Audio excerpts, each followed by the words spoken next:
Okay. Right now we are at the Brownsville event. This is Saturday, and this is September the 16th, right? Yeah. Okay. So, how's the world doing? My name is Melvin Isaac. I'm a professional artist and a Bricks Arts Medium TV producer. And today I was invited to this fantastic event in Brownsville, Brooklyn, in the Brownsville Projects. We right here on Osborne and 2023. Thank you.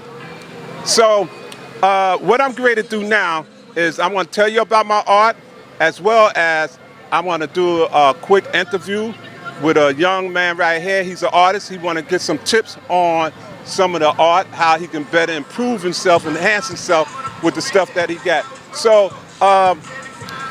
I want to ask him some questions, and then he'll answer me.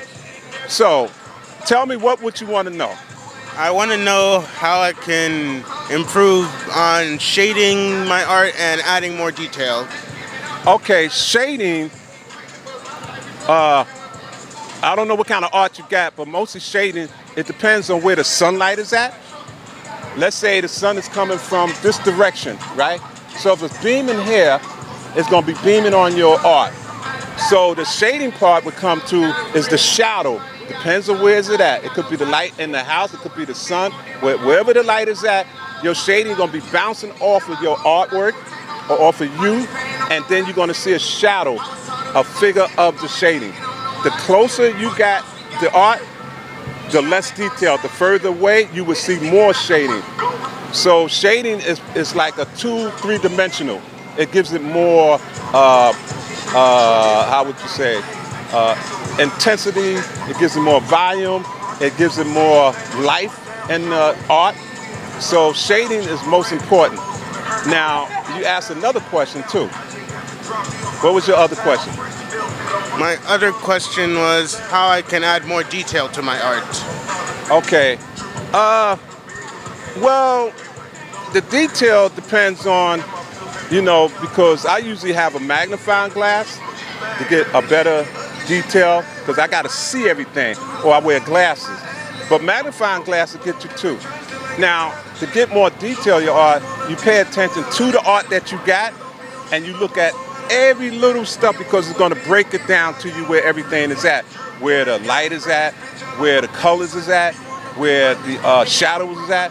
So the first thing you want to do to get more detail is make sure you got the art on a paper or on a canvas or wherever you got it at, and make sure it's correct. And what I mean by that is I use a grit. I'm old school.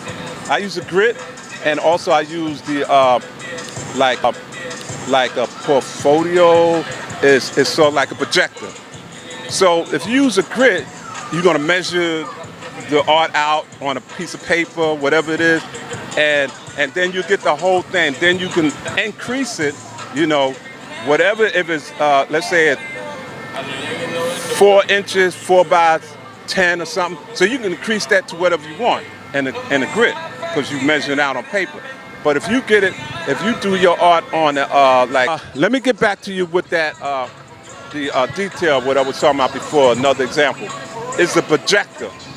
I use the projector a lot because the projector is affordable, and you can take your art off a picture, and all you got to do is put that picture underneath the projector, and the projector would enhance it, make it larger, bigger. You can see all your detail from there, and that's the best that you want to do.